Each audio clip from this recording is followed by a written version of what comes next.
बहुत समय पहले की बात है। एक जादूगर था जो अपने जादू की कला दिखा दिखाकर बहुत फेमस होता जा रहा था। कई बड़े बड़े लोग उसे अपने यहाँ जादू दिखाने के लिए बुलाते और जब वह जादू दिखाता तो खुश होकर उसे छोटा मोटा इनाम देते।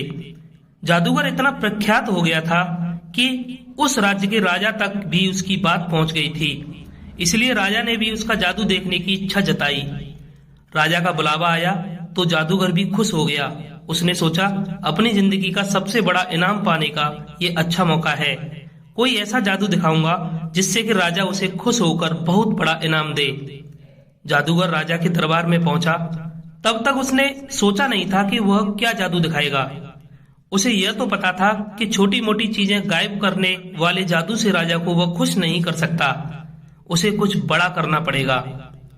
उसने जब राजा को पहली बार देखा तो उसकी नजर सबसे पहले राजा के मुकुट पर पड़ी और उसने मन बना लिया कि राजा का मुकुट ही गायब कर सबको आश्चर्यचकित किया जाए।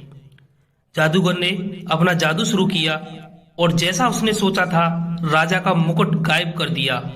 राजा का मुकुट गायब होते ही सभा में बैठे सभी लोग राजा पर हंसने लगे। राजा को लगा कि जादूगर ने जानबूझकर उसकी तौहीन करने के लिए ऐसा किया है। राजा लोगों की हंसी को अपना अपमान समझ बैठा।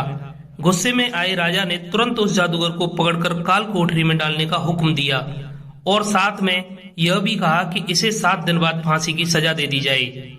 जादूगर ने ऐसा नहीं सोचा था जैसा हो गया। फिर भी जादूगर इतना परेशान और दुखी नहीं दिख रहा था जितना उसे होना चाहिए था। जादूगर की पत्नी को जब इस बात की खबर लगी तो वह दौड़ी दौड़ी जादूगर को मिलने के लिए काल कोठरी में आई। वह अपने पति को इस तरह से मुसीबत में फंसे देखकर रोए जा रही थी। जादूगर ने उसे समझाया कि चिंता मत करो और खुश रहो।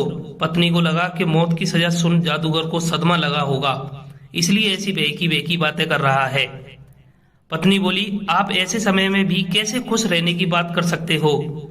जादूगर पत्नी से बोला, अभी से क्यों दुखी होना, अभी मेरे पास 7 दिन बचे हैं, बाद में देखेंगे जो होना होगा।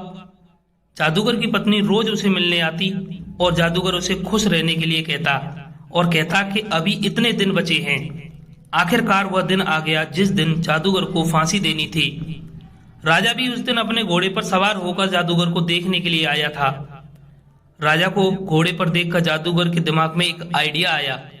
वह राजा को देखते ही उदास होने का नाटक करने लगा और रोने लगा। राजा ने उसे कहा कि क्यों उस दिन तो मेरी बेइज्जती करके हंस रहे थे और लोगों को भी हंसा रहे थे, आज क्यों रो रहे हो? जादूगर ने कहा, महाराज मैं मौत के डर से नहीं रो रहा।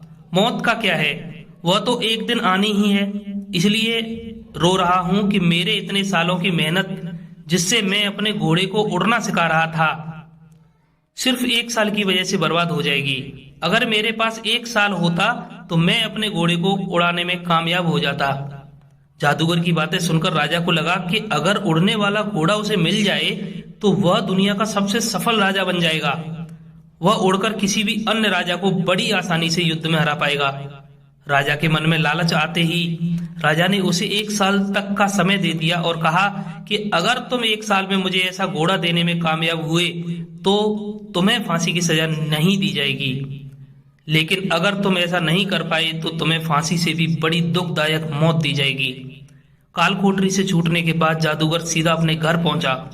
जादूगर ने देखा कि उसका पूरा परिवार और पत्नी उसकी मौत का शोक मनाने के लिए इकट्ठा हुए हैं। जादूगर को देखकर सब आश्चर्यचकित हो गए। पत्नी जो पहले रो रही थी उसे देखकर खुश हो गई। थोड़े समय बाद सब अपने घर चले गए। जादूगर की पत्नी ने जादूगर से पूछा, राजा ने तुम्हें छोड़ कैसे दिया? जादूगर ने उस शर्त के बारे में बताया जिसमें जादूगर को एक उड़ता हुआ घोड़ा राजा को 1 साल के भीतर देना था। शर्त को सुनकर जादूगर की पत्नी फिर गुस्सा हो गई और बोली, तुम कैसी अजीब शर्त मानकर आ गए? क्या तुम नहीं जानते ऐसा घोड़ा कभी संभव ही नहीं है? जादूगर बोला, मुझे पता है उड़ने वाला घोड़ा मैं कभी नहीं राजा को दे पाऊंगा, लेकिन मुझे जो 1 वर्ष का समय मिला है मैं उसे खुशी खुशी तो जी पाऊंगा। अब तुम भी चिंता छोड़ो और खुश रहो। 6 महीने बीते थे कि राजा और उसका घोड़ा दोनों ही मर गए। अब जब राजा ही नहीं रहा तो जादूगर को दी गई मोहलत जो 1 वर्ष की थी अब जीवन भर की हो गई। दोस्तों, इस कहानी से क्या शिक्षा मिलती है कि वर्तमान में जीना ही बुद्धिमानी का काम है। आपके पास अभी जितना समय है उसे खुशी खुशी जियो, उसका आनंद लो। कल क्या होगा उसकी चिंता मत करो। अगर वीडियो अच्छी लगी हो तो लाइक जरूर करना, और आपकी कोई राय हो तो कमेंट करके बताना। और ऐसी ही प्रेरणादायक एवं नैतिक कहानियां सुनने के लिए हमारे चैनल को सब्सक्राइब जरूर करना। आगे फिर मिलेंगे दोस्तों एक नई कहानी के साथ, तब तक के लिए धन्यवाद।